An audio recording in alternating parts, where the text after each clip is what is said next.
제가 오늘 음성이 좀 부실해서 여러분 양해하고 설교를 좀 들으시면 좋을 것 같아요. 어느 공동체나 두 부류의 사람이 있다고 생각합니다. 한 부류의 사람은 디딤돌의 역할을 하는 사람, 또 한 부류의 사람은 거침돌의 역할을 하는 사람, 또 어떤 이들은 공동체를 아주 살려내는 사람이 있는 반면에 공동체를 힘들게 하는 사람도 있고, 또 축복의 통로의 역할을 하는 사람이 있고 해방꾼의 역할을 하는 이도 있을 거예요. 예수님의 12 제자 가운데도 베드로와 요한같이 충성된 제자가 있었지만 가룟 유다처럼 예수님이 팔았던 사람도 있습니다. 그 아름다웠던 초대교회 7 집사 가운데도 스데반과 빌립 같은 정말 주님이 기뻐하는 집사도 있었지만 또 니골라 같은 분리주의자도 그 가운데 있었던 걸 봅니다. 그래서 모든 공동체는 이런 양극단의 사람들이 존재하는 것 같아요. 그런데 우리 하나님은 우리가 그런 사람들 가운데 우리 그리스도인들은 하나님께서 디딤돌과 또 공동체를 살리고 축복의 통로가 되기를 하나님 원하십니다. 하나님이 아브라함을 부르실 때 그 아브라함을 부르신 목적은 아브라함만이 아니라 오늘 우리 그리스도인을 부르는 목적과도 똑같은 거죠. 그 창세기 12장 1절부터 보게 되면 너는 본토 친척 아비 집을 떠나 내가 지시할 땅으로 가라 하면서 내가 너로 큰 민족이 되게 할 것이다. 내가 너로 복을 주어 내 이름을 창대케 하리니 너는 복이 될지라. 너를 축복하는 자에게 내가 복을 내리고 너를 저주하는 자에게 내가 저주하리니 땅의 모든 족속이 너로 인하여 너로 말미암아 복을 얻을 것임이라 하신지라.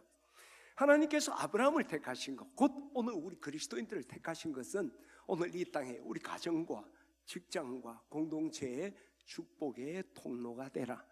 그 일을 위해서 하나님 우리를 부르신 줄 믿습니다. 금년에 우리가 착하고 충성된 종이 되는 것도 우리가 얼마나 열심히 했느냐, 어떤 일을 해냈느냐보다 우리가 여러분 가정과 직장과 이 지역사회, 나라를 위해서 축복의 통로가 된다면 그가 바로 착하고 충성된 종인 줄 믿습니다. 2020년 우리 교우들이 그런 착하고 충성된 축복의 통로들이 되시기를 주의 이름으로 축원합니다. 그러면 우리가 이런 축복의 통로가 되려면 어떻게 할까? 오늘 본문 말씀은 여기에 우리에게 귀한 영감을 주는 말씀인 것 같습니다. 요셉이 이제 죽고 난 후에 세월이 많이 흘렀습니다. 오늘 성경에 보니까 요셉을 알지 못하는 새로운 왕이 일어났다 그렇게. 이 애굽을 이제는 옛날에는 요셉이 애굽의 총리까지 됐었는데 요셉을 모르는 새로운 왕이 왕자에 올랐다는 거죠. 근데 여기에서 요셉을 알지 못한다는 것은 요셉을 정말 말 그대로 모르는 왕이라는 의미는 아닌 것 같아요. 왜냐하면 요셉이 애굽의 총리가 됐을 때는 BC 1885년, 그리고 요셉이 죽었을 때는 조금씩 연도에 오차는 있을 수 있습니다. 1805년이에요. 그리고 오늘 본문에 출애굽기 1장의 본문의 배경이 된 모세가 출생할 때가 1527년입니다. 요셉이 죽고 모세가 태어나는 사이가 한 280년의 차이가 있어요. 그럼 오랜 시간 같지만 사실은 280년이 지나도 요셉을 모를 수는 없죠. 왜냐하면 요셉은 애굽을 위기에서 구원했던 그런 총리잖아요. 마치 우리가 지금 오랜 역사 속에 있던 이순신 장군과 세종대왕을 우리가 모를 수 없는 것처럼 요셉을 280년이 지났다고 모를 수는 없는 거예요. 그렇다면 여기서 요셉을 알지 못하는 새로운 왕이라는 것은 전혀 알지 못했다는 게 아니라 요셉을 인정하지 않는 왕이다, 이렇게 하면 해석이 더 맞을 것 같아요. 여기서 특별히 알지 못한다 할 때 안다는 단어는 야다라는 단어를 쓰는데, 이것은 내가 순복하기 위해서 깊이 주목하는 것, 탐구하는 것, 그런 의미가 있어요. 그러니까 내가 그를 안다, 내가 너에게 순복하기 위해서 안다 하는 의미예요. 그러니까 알지 못한다는 거예요. 나는 너에게 순복할 계획이 없다 하는 의미를 가지고 있는 거죠. 72인역에서는 이 요셉을 알지 못하는 새 왕을 번역을 할 때 다른 왕이다 표현했습니다.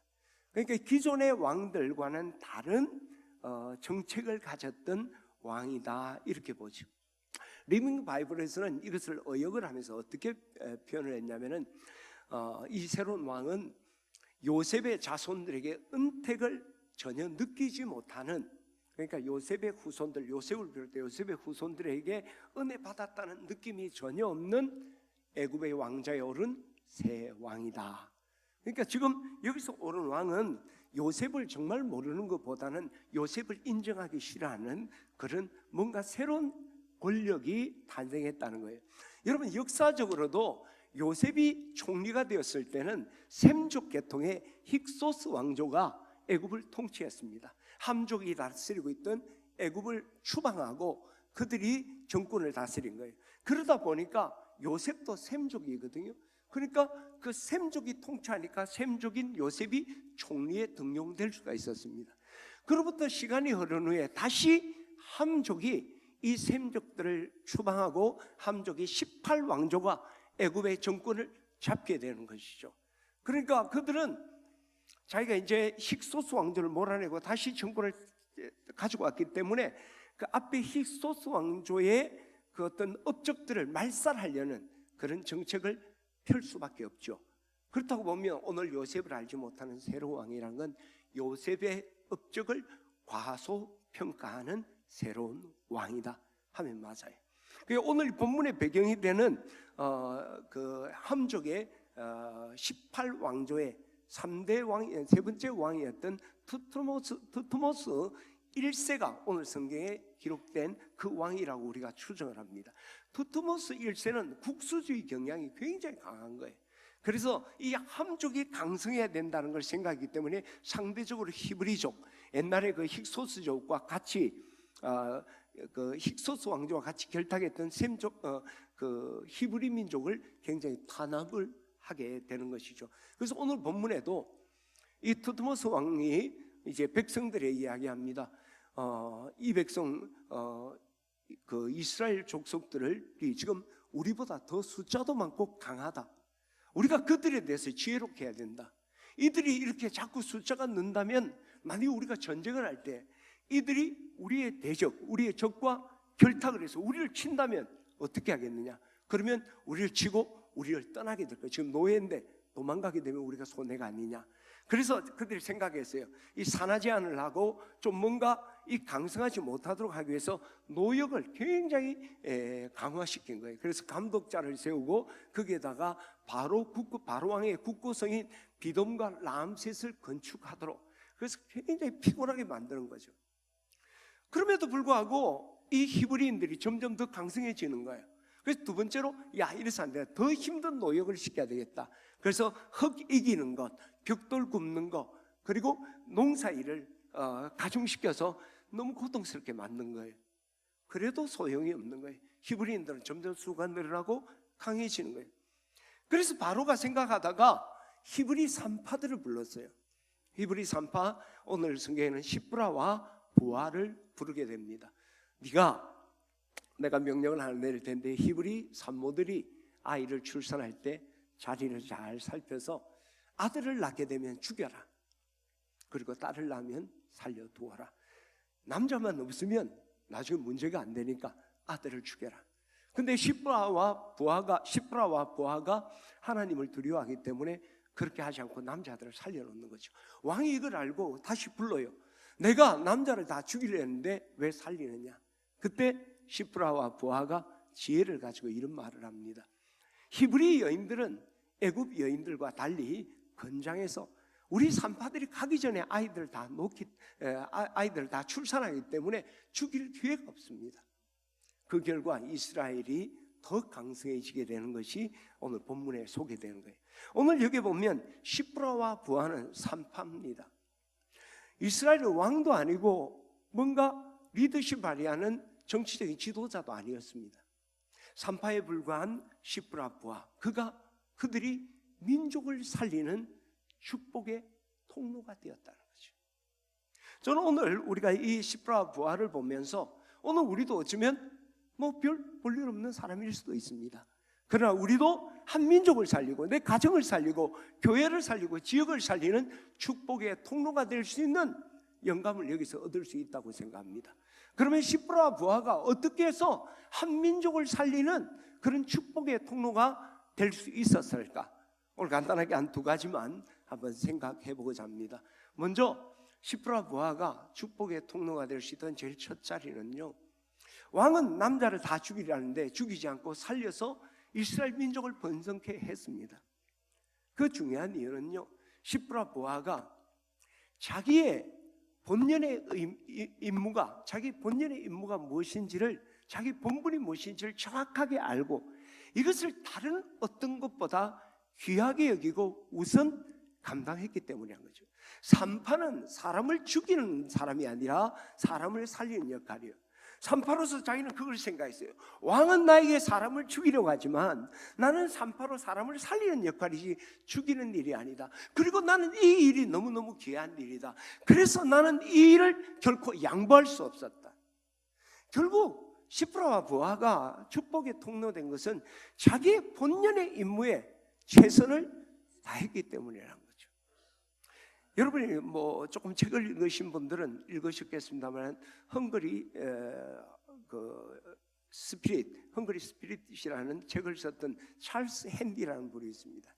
그분이 홀로 천천히 자유롭게라는 책을 썼는데 29명의 성공한 사람들의 성공 신뢰 이런 것을 보면서 분석하고 결론을 내렸습니다. 제목하고 비슷해요. 제일 중요한 것은 1등을 하는 것이 아니라 자기가 하고 싶은 일을 하는 것이다. 남을 따라하지 마라. 남과 비교하지 마라. 자신을 믿고 홀로 천천히 자유롭게 아무도 가지 않는, 아무도 하지 않는 자기만의 일을 하라. 성공의 요인, 여기서 제가 여러분들에게 소개하고 싶은 것은 성공의 요인은 자기에게 주어진 자기만의 일에 집중할 때 그가 인생의 성공자가 되고 축복의 통로가 된다는 것이죠. 가장 나다운 것이 가장 국제적이고 세계적이다, 그런 말 많이 하잖아요. 뭐가 세계적이냐? 가장 나다운 것, 내가 가장 잘할 수 있는 것, 내가 서 있는 이 자리, 이것이 가장 세계적이다. 뭐 신토부리도 그런 것을 가지고 또 많이 이야기를 하죠. 여러분, 정말 축복의 통로가 되려고 한다면 여러분이 주어진 자리, 거기서 여러분 역할에 최선을 다하기를 주의 이름으로 축원합니다.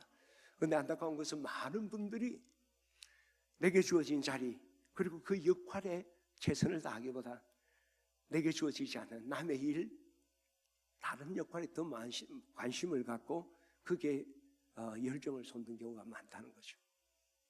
그들은 결코 축복의 통로가 될 수 없습니다. 도리어 공동체를 힘들게 할 수 있다는 거 우리가 기억해야 됩니다. 사도행전 2장 4장에 가면 예루살렘 교회가 정말 축복의 사랑의 공동체였잖아요. 사람들이 자기 재물, 자기 재산을 자기 거라고 하지 않고 가난한 사람에게 다 나누어 주는. 그래서 두 개 있는 사람 하나를 나누니까 그게 가난한 사람이 없는 정말 아름다운 사랑의 공동체. 그 우리 그리스도인들이 늘 예루살렘 교회를 닮아가자고 그러잖아요. 2장 4장에 속인 6장에 가면 그 교회가 싸움을 해요. 왜 싸움을 하느냐? 히브리파 가부와 헬라파 가부들이 있는데 그들이 구제를 받는 거예요. 근데 구제를 하는데 쉽게 오늘날로 말하면 나는 빵을 하나 주고 저 사람에게 빵을 2개 준다는 거예요. 실제로 그러지도 않은 거예요. 느낌이 그런 거죠. 저 사람이 큰 빵을 주고 내게 작은 빵을 준다. 이것 때문에 싸움이 난 거예요. 아니 재산까지 다 팔아내놓던 그 사람들이 왜 그렇게 됐을까? 기가 막히게 되는 거예요. 그 가장 근본 원인은 사도들이 말씀과 기도의 본연의 의무인 말씀과 기도의 전무에 됐던 사도들이 좋은 일이지만 그 구제에 힘쓰다 보니까 말씀과 기도에 소홀했기 때문에 본연의 임무를 감당하지 못하다 보니까 좋은 일은 했는데 공동체가 어려워진 거예요. 사도행전 2장 4장이 그런 축복의 공동체가 될 수 있었던 비결이 뭡니까? 영적으로 충만했거든요. 사도들이 말씀과 기도로 늘 영적으로 잘 양육을 하니까 은혜가 충만하니까 여기에 욕심이 없는 거예요. 그리고 사랑을 나누고 싶은 거예요. 그런데 사도들이 구제한다고 바빠서 말씀과 기도로 영적으로 교우들을 양육하는 걸 소홀히 한 거예요. 영적인 힘을 잃은 거예요. 쉽게 얘기하면 신앙의 힘을 잃어버린 거예요. 그러니까 욕심이 생기는 거죠. 다툼이 되고 이기심이 생기는 거예요. 싸움이 된 거예요. 만약 사도들이 말씀과 기도에 전무했다면 구제가 좀 엉망이 되더라도 그런 다툼이 없었을 거예요. 실제로 하나님께서 이 문제를 보시고 사도행전에 해법을 내잖아요. 사도들은 말씀과 기도에 전무하는 것이 본연의 임무다. 그러면 구제는 누가 할 거냐? 교인들 중에 집사를 세워서 구제 일을 하라. 그래서 그것을 분담을 했어요. 집사가 할 일, 목사가 할 일들을 구별해서 하니까 어떻게 됐습니까? 사도행전 6장 7절에 보면 하나님 말씀이 점점 왕성하여 제자의 수가 더 심히 많아지고 허다한 제사장의 무리가 이 도에 복종하니라. 재도약, 예루살렘 교회에 새로운 도약의 계기를 마련하게 된 거예요. 결국은 우리가 좋은 일이지만, 사도들이 구제하는 일이 얼마나 좋은 일입니까? 좋은 일이지만 내 본연의 임무를 소홀히 하고 그 일을 한다면 그 일이 제대로 이루어지지도 않을 뿐만 아니라 결국 공동체를 어렵게 하는 거예요. 여러분, 디딤돌이요, 있어야 될 자리에 있어야 디딤돌이에요. 디딤돌이 있어야 될 자리에 있지 않으면 거침돌이 됩니다. 뭐가 거침돌입니까? 삼각형으로 생기면 거침돌입니까? 사각형이면 디딤돌입니까? 누가 이 돌멩이 여기에 놨노? 하고 화를 내잖아요. 그 돌도 바로 놓으면 좋은 돌이 되는 거예요. 우리가 있어야 될 자리, 내게 주어진 자리에 있다면 그건 디딤돌, 축복의 돌입니다. 그러나 그것이 있어야 될 자리에 있지 못하면 거침돌이 될 수밖에 없다는 것 우리가 기억해야 됩니다. 하나님이 우리에게 최고의 사역은 어떤 사역일까요? 가장 위대한 사역, 하나님께서 내게 맡긴 사역, 그게 가장 위대한 사역. 목사가 되고 장로가 되고 세상에서 권력자가 되는 것이 위대한 사역이 아니라 하나님이 지금 내게 맡기신 이 사역, 가장 위대한 사역. 뭐가 충성입니까? 어떤 일을 했다가 아니에요. 하나님이 내게 맡기신 일을 최선을 다하는 것이 충성이에요. 목사는 목사가 해야 될 그 일에 최선을 다할 때 너 충성했구나. 목사가 목사할 일이 아닌 다른 일을 열심히 하면 충성했다 이야기하지 않아요. 저는 오늘 우리 시내 침례 교우들이 우리가 정말 착하고 충성된 종으로 우리가 축복의 통로가 되려고 한다면 우리에게 맡겨진 일, 지금 내게 맡긴 자리, 그 자리에서 그 역할에 여러분 최선을 다하게 되기를 주의 이름으로 축원합니다. 예수님께서도 그의 제자들에게 나를 따라오라 할 때 뭐라고 합니까? 아무든지 나를 따라오려거든 자기를 부인하고 날마다 제 십자가를 지고 나를 쫓으라. 예수님 나를 따라할 때 너 내 시키는 대로 잘할 거냐? 그 말에서 아니야. 너에게 맡겨진 그 사명, 내가 너에게 맡긴 그 사명, 최선을 다하는 것이 바로 나를 따르는 것이다. 할렐루야. 예수님께서 예수님을 3번 부인했던 베드로를 새롭게 부르실 때 뭐라고 그랬어요? 요한의 아들 시몬아, 내가 다른 사람은 나를 더 사랑하느냐? 하고 난 뒤에 내 양을 먹이라 치라 한 다음에 내가 진실로 너에게 이르노니 젊어서는 내가 스스로 띠를 띠고 내가 원하는 것을 갖거니와 늙어서는 내 팔을 벌리니 남이 내게 띠를 띠고 원하지 않는 곳으로 너를 데려가리라. 너는 나를 따르라. 그때 베드로가 아멘 하고 보니까 예수님 뒤에 그 사랑하는 제자가 따라오고 있어요. 그때 베드로가 물었습니다. 예수님, 저 사람은 어떻게 되겠습니까? 나는 따라오라는데 저 사람은 어떻게 되겠습니까? 그때 예수님께서 베드로에게 내가 그를 내가 올 때까지 남겨둘지라도 내게 무슨 상관이냐? 너는 나를 따르라. 할렐루야. 여러분, 주님께서 우리에게 원하는 것은요, 위대한 일 그런 게 아니에요. 여러분, 남을 따라하는 것도 비교하는 것도 아니에요. 하나님은 내가 너에게 맡긴 자리에서, 내가 너에게 맡긴 일에 최선을 다하라. 특별히 여러분, 우리에게 지금 맡겨진 자리와 이 역할은요, 하나님이 정해준 거예요. 고린도 12장 18절에 보면 하나님께서 하나님이 원하신 대로 지체를 각각 몸에 두셨다. 여러분, 내게 맡긴 사명은 내가 하는 것 아니라 하나님이 맡긴 일이에요. 그런데 하나님은 우리에게 그냥 자기 마음대로 맡긴 것이 아니라 우리를 보시면서 우리의 가장 적합해 내 능력과 내 달란트에게 딱 맞게 맡겨요. 그래서 원래 우리가 주제 말씀으로 마태복음 25장 달란트 비유 말씀을 나누고 있잖아요. 25장 15절에 보면 주인이 각각 그 재능에 따라 한 사람에게는 5달란트, 어떤 사람에게는 2달란트, 어떤 사람에게는 1달란트, 각각 그 재능을 따라 주신다. 이 재능이라는 거예요. 우리가 이 5달란트, 2달란트, 1달란트 할 때 5개, 2개, 1개라니까 문제가 되는 거예요. 그러니까 비교 게임 하는 거죠. 성경이 그 뜻이 아니에요. 5이라는 고유 명사예요. 5라는 그 은사 사명, 2라는 고유 사명을 이야기하는. 1개 받은 사람은 나는 1개 받았고 너는 5개 받았다. 그러니까 삐껴버렸잖아요. 그게 아니에요. 하나님은 그에게 주어진 영역과 모든 게 맞게 하나님은 5라는 5이라는 달란트를 맡기고 2이라는 달란트를 맡겼다. 믿으시면 아멘. 그렇죠. 하나님 그렇기 때문에 하나님이 내게 지금 주어진 자리와 역할은 나에게 있어서 최상의 자리입니다. 내가 제일 잘할 수 있는 자리, 내가 가장 보람있게 할 수 있는 그 역할이에요. 할렐루야. 시편 16편 5절에 여호와는 나의 산업과 자네의 소득이시니 나의 분깃을 지키시나이다. 내게 줄로 지어준 구역은 아름다운 곳에 있으며 내 기업이 실로 아름답도다. 하나님이 줄로 지어준 구역, 내가 사는 집, 내가 사는 직장, 우리는 우리 교회가 최고 좋은 거예요.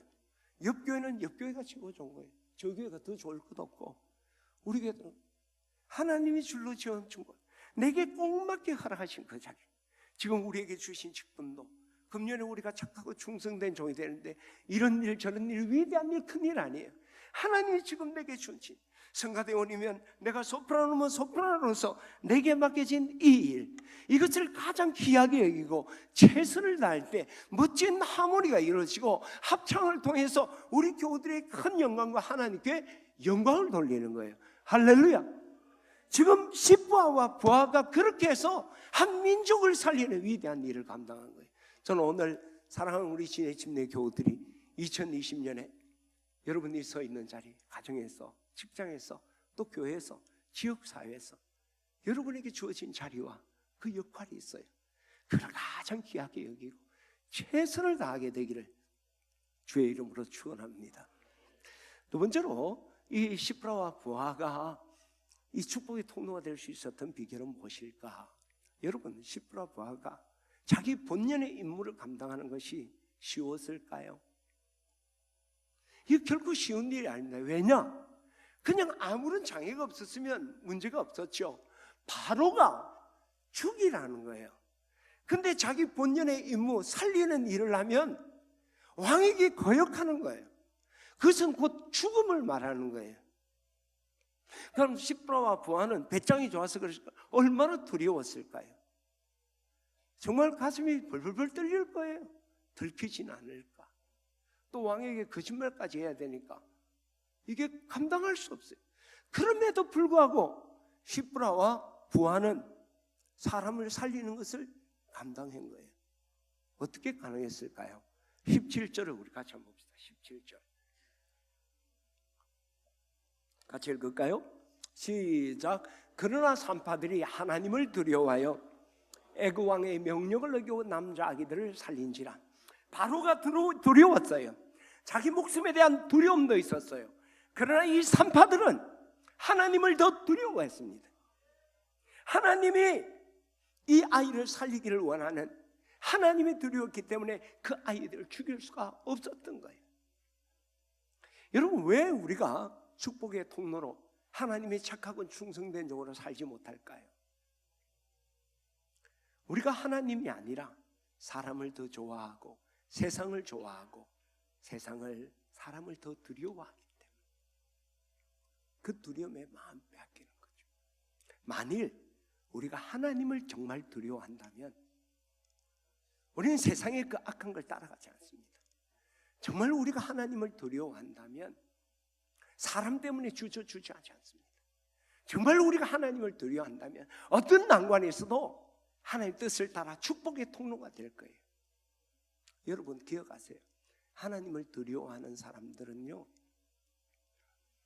세상에 어떤 더럽고 악한 일을 하지 않습니다. 어떤 부부가 참 금슬이 좋은 부부예요. 근데 남편이 사업을 하다 보니까 한 달에 한 20일은 밖에 출장을 나가서 집에 들어오지 못하는 거예요. 그런데 아름답게 신앙생활하면서 가정을 잘 지켜나가고 있었어요. 한 번은 이 부인이 동창회를 갔는데, 이 동창회 나오는 분들은 좀 집안이 될 만하니까 동창회 나와서 자랑도 하잖아요. 보니까 남편이 잘 나가는 사람들이 모였어요. 그 남편 자랑하는데 조금 지나니까 남편 흉을 보는 거예요. 그 중에 대표적인 것이 돈을 버니까 남편들이 자꾸 바람이 난다는 거예요. 그러면서 그 아내에게, 그 부인에게 이야기하는 거예요. 자기 남편은 20일간 집을 비우는데 바람 날까 걱정이 안 돼? 그때 그 부인이 이야기했어요. 나도 우리 남편이 연약하니까 바람이 날까 걱정이 많이 돼. 그런데 난 하나 믿는 게 있어. 우리 남편은 하나님을 두려워한다는 걸 나는 믿어. 하나님을 두려워한다면 어떤 세상의 더럽고 유혹에도 넘어지지 않는다는 것이죠.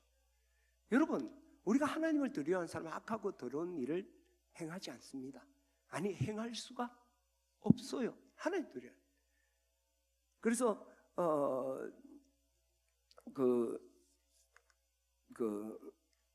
도스토옙스키가 이런 말을 해요.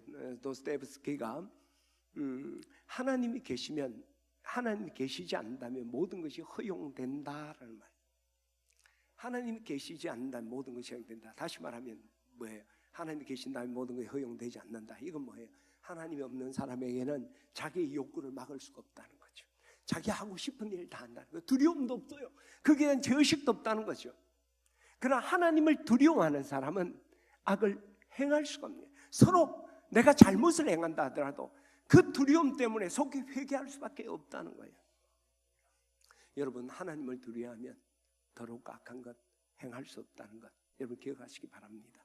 두 번째로, 우리가 하나님을 두려워하면 사람을 두려워하지 않습니다. 사람을 두려워하지 않아요. 4, 5세기경에 안티옥에서 이제 교부로서 멋지게 귀한 활동을 했던 요한 크리스토스톰이라는 분이 있었습니다. 이 크리스토스톰이 당시에 콘스탄티노플의 그 왕후였던 에우독시아 왕후의 미움을 사게 됩니다. 그래서 유배를 가요. 그 유배를 갈 때 그가 유명한 말을 남기죠. 나는 그 어느 것도 아무것도 두렵지 않다.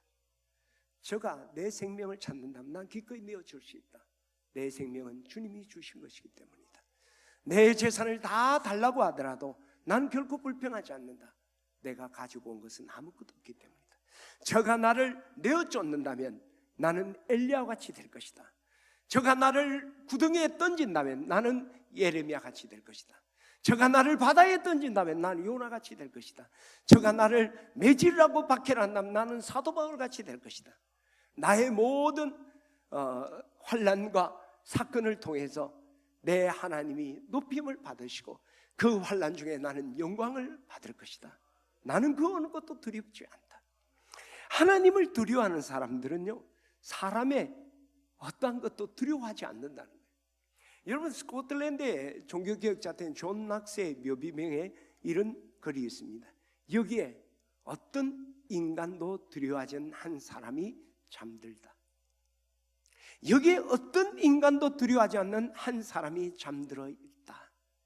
그럼 존 낙스가 강심장의 사람이었는가? 그렇지 않습니다. 그도 두려움이 있는 평범한 우리 같은 사람입니다. 그가 사람을 두려워하지 않는 것은 그가 하나님을 두려워하는 사람이었기 때문입니다. 하나님을 두려워하는 사람은 사람을 두려워하지 않습니다. 하나님을 의식하는 사람은 사람을 의식하지 않습니다.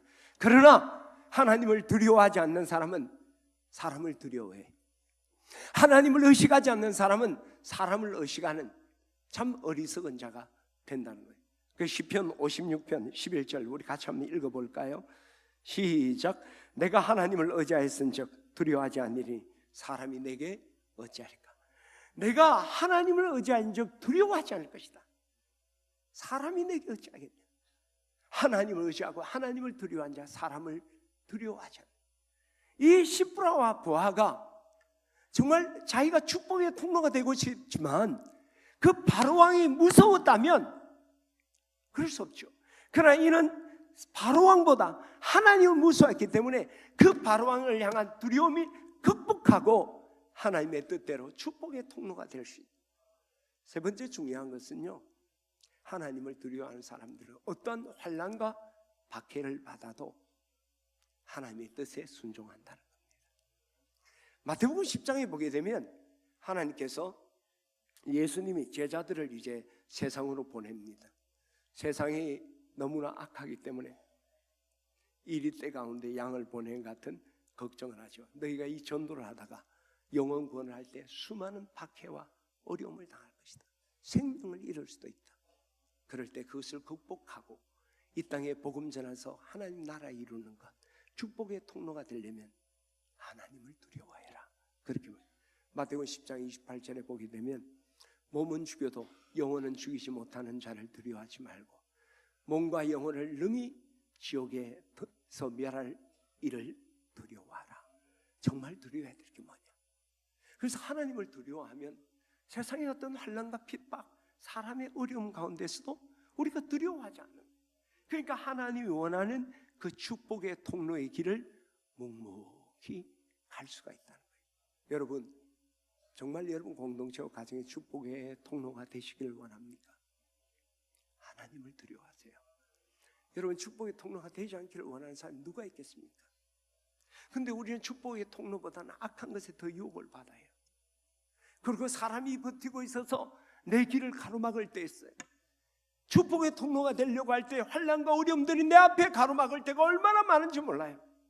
아무런 문제가 없다면, 안 그래? 여러분, 좋은 일 왜 안 하려고 하겠어요?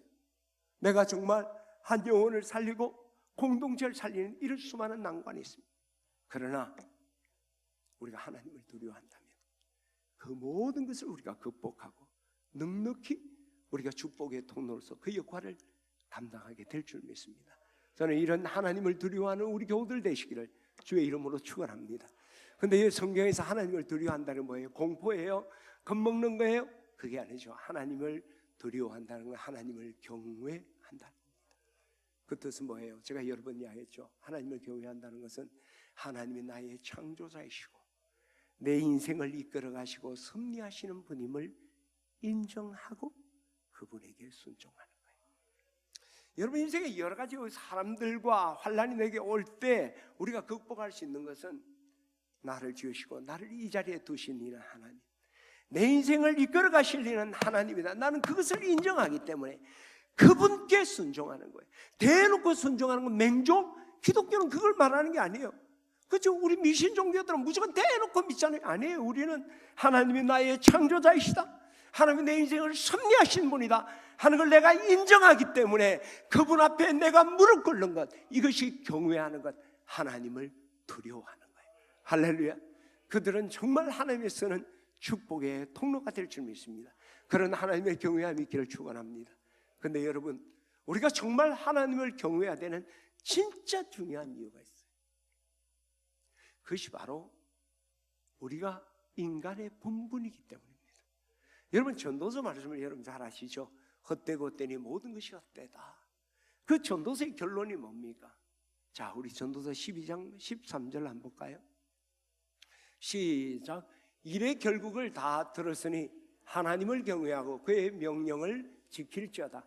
이것이 모든 사람의 본분이니라. 여러분, 오늘 우리가 분명하게 기억해야 돼요. 사람이 사람답게 사고 사람이 존엄한 이유는 우리가 하나님을 경외할 때 우리가 진정한 사람다움을 얻을 수 있다. 일의 결국을 다 듣지 않았느냐? 전도자 솔로몬이 그의 인생에 부귀영화를 누렸던 솔로몬의 결론이 뭡니까? 헛되고 헛되니 모든 것이요, 인생에 영원한 것이었구나, 인생에 나에게 참 만족을 주는 게 었구나, 인생에 새로운 것이었구나, 허무하구나. 그 인생의 허무들을 쭉 이야기하면서 그냥 인생 무상을 이야기하고자 하는 거 아니죠. 그러면 허무하지 않는 인생, 가치 있는 인생 살려면 어떻게 해야 될까? 결론이 일의 결국을 다 듣지 않았냐? 하나님을 경외하고 그 계명을 지켜라. 이것이 인간의 본분입니다. 요즘 우리가 인권을 위해서 많이 주장을 합니다.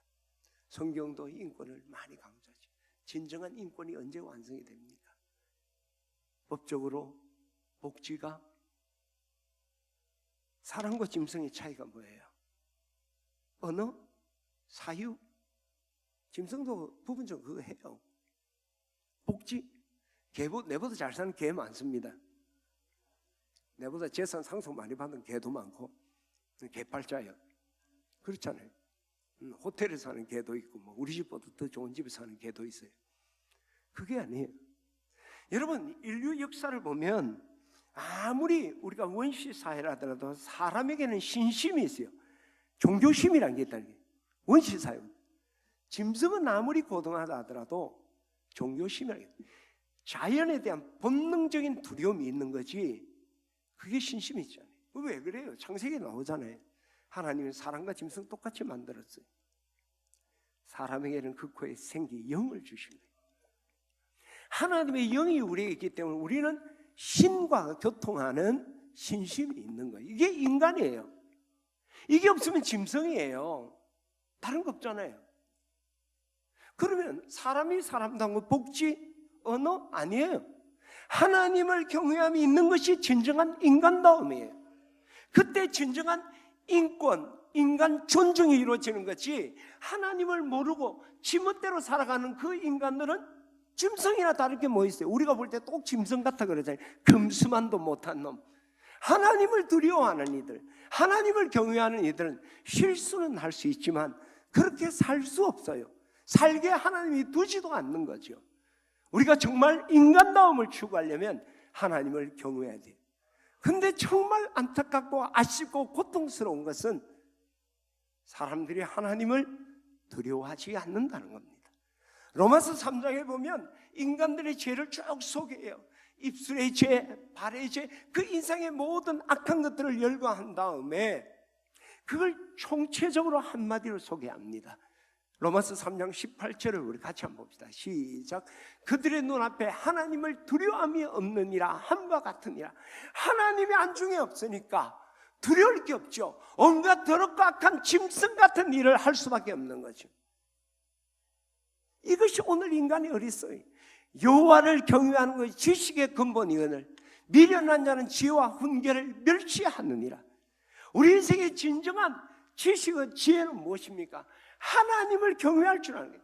하나님의 존재를 인정하고 하나님이 내 인생을 창조하시고 섭리하시는 분임을 알고 순종하는 것, 이것이 최고의 지혜임에도 불구하고 이것을 외면한다면 어리석고 미련하고 인생을 무가치한 짐승 같은 인생 만드는 것이 하나님을 두려워하지 않는 자들의 결과라는 거죠.